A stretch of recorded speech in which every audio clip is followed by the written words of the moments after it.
Hey, what's up guys, it's ThatKiddJake, and today I want to talk about what storage capacity should you get when you buy a new iDevice, and this could be the iPod Touch, iPad, or the iPhone 4 or 4S or whatever iPhone you get.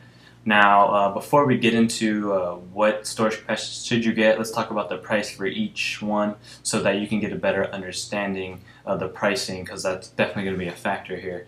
So starting with the iPod Touch, you can get the 8GB iPod Touch for $200, the 32GB for $300, and then the 64GB for $400. Now moving on to the iPhone 4S. Now if you buy this on the plan, on a contract with the wireless, not a wireless network, but a phone carrier like Sprint or AT&T or Verizon, then that would be $200 for a 16GB. 32GB would be $300, and then for $400 you can get the 64GB. Now also with the iPad, 16GB regular Wi-Fi would be $500, and that's the new iPad. And then also they have the iPad 2 available as well for $400 for the 16GB. And then also for $600 you can get the 32GB, and then $700 for the 64GB.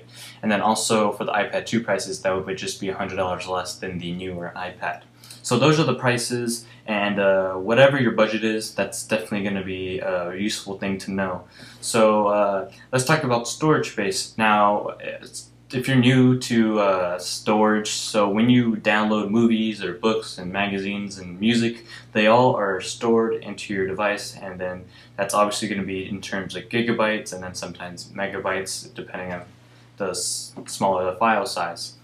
So I'm going to go through each category and say which type of person would have this much space. Now, if you're someone who has a 16GB, that pretty much means you have, you can have a bunch of music, because music doesn't take a lot of size up. Some magazines, some books, some of your photos, maybe a movie or two, maybe two. It depends, especially if you download it in HD, maybe just one movie, and then maybe about 2 or 3 shows, and then a game like Infinity Blade, which takes up about 1.2 gigabytes, and then Modern Combat or something like that. And that's someone with 16 gigabytes. And that's not a lot. I recommend 16 gigabytes to someone that doesn't use a lot or download a lot of HD movies, especially the really big capacity size, and also lots of different videos and TV shows and stuff like that. I recommend 16 gigabytes to someone that use iPad for magazines, books, a few apps, and mail, and just like a regular person or adult. Now, stepping up to the 32 gigabytes, you can do all that, have a bunch of music, and a few extra movies, a few extra TV shows, but that's about it. You're getting twice as much of that, so you probably get maybe 2 more movies and 2 or 3 more shows. Now, someone who wants a 64 gigabyte, now that's the max they have. And that's someone who wants lots of HD movies, lots of TV shows. You may not get all of them from your hard drive, because nowadays we're used to about a terabyte hard drives now. A lot of computers come with about almost a terabyte, and 500 gigabytes is like the littlest. And I use about, 100 gigabytes maybe. And that's not including, well, yeah, that's pretty much everything. I don't use a lot.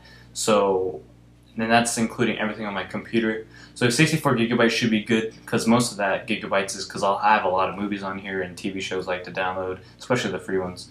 And definitely, I think if you're someone, a hardcore movie person, then definitely go for the 64 gigabyte, especially like if you're a traveler or you're frequently on the plane and you want a bunch of different options. It's definitely there. You can also step down to the 32 gigabyte, and you still get a lot of variety in shows you can pick and stuff like that. And even if you have a 16 gigabyte, you can, I'm always like near my computer, so I can always like delete it, download a new one, But if you're someone that doesn't want to delete anything, just want to keep it there, then the 64 gigabyte is the way to go.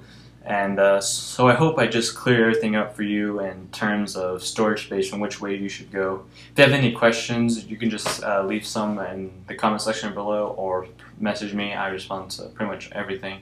So yeah, just let me know, and I can help you even further. This was just like a quick video on everything, just the basics of buying what storage capacity.